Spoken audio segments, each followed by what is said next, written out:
Good morning, everyone. This is a good day moving forward. Yesterday, we were up in the Palisades, and I know the governor was in Altadena talking about finishing phase 1 and moving into phase 2. Well, this one-stop center, while phase 1 and phase 2 were going on, could come here and begin the permitting and the planning process. They can come and talk to staff from every city department that they would need to speak to in terms of how to get started. And this is on 2 different floors, so all of the departments are represented. And we are hoping that this place will really begin to allow the folks from the Palisades to see how they will be going home, because we're going to do everything we can to fast track, to expedite. We have policies that allow us to move forward so that they can rebuild their homes ASAP. So with that, I'd like to introduce my Deputy Mayor, Rachel Freeman, for Economic Development and Business, and then the General Manager of Building and Safety, Osama Yeoman. Thank you very much.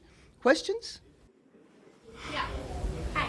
I'm wondering, has this process of ways to expedite the planning permitting process for people, has this kind of highlighted the ways it's generally broken in the city? Are any of the things that are being fast-tracked for Palisades residents things that could be made permanent? So well, and Julia, you know that when I came in, trying to fast track immediately around building affordable housing and housing for people who are unhoused. So it's always been a priority to expedite the process, to look for ways where there are difficulties from business. It's one thing that our deputy mayor has led on. So we have moved a number of policies forward in one particular area, but this area of housing after people have lost their house, it allows us to continue that same movement of expediting, streamlining, and also centralizing. Instead of people having to go to a million different departments, they can get everything they need to have done in this location. Would you consider making this location permanent after? It certainly should be considered. I mean, what is important is that we figure out ways to expedite the process, period, in general. And this will certainly give us an opportunity to see how to do that outside of the affordable housing or housing for people who are homeless. You're welcome. What would you say is key to what's being done here differently? Obviously, there's more departments. Mm-hmm. There may be some people that say, "Oh, it takes too long." Right. To Orange County. Right.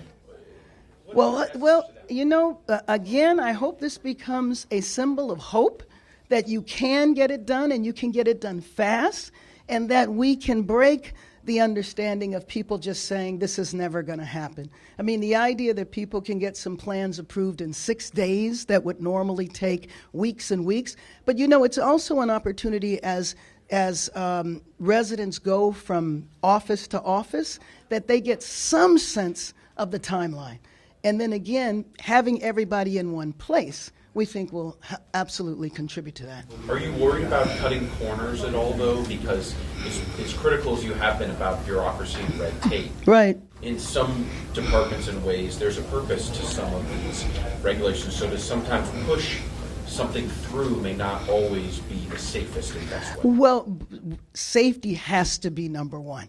We have to think about that, and we have to make sure that we can expedite without compromising, without lowering standards. And so I don't think that those safeguards always mean that they have to take months and months. You can build back safely and also quickly. And just wanted to ask about the weather. I know you've been in the Palisades. We held a news conference about this yesterday. Right.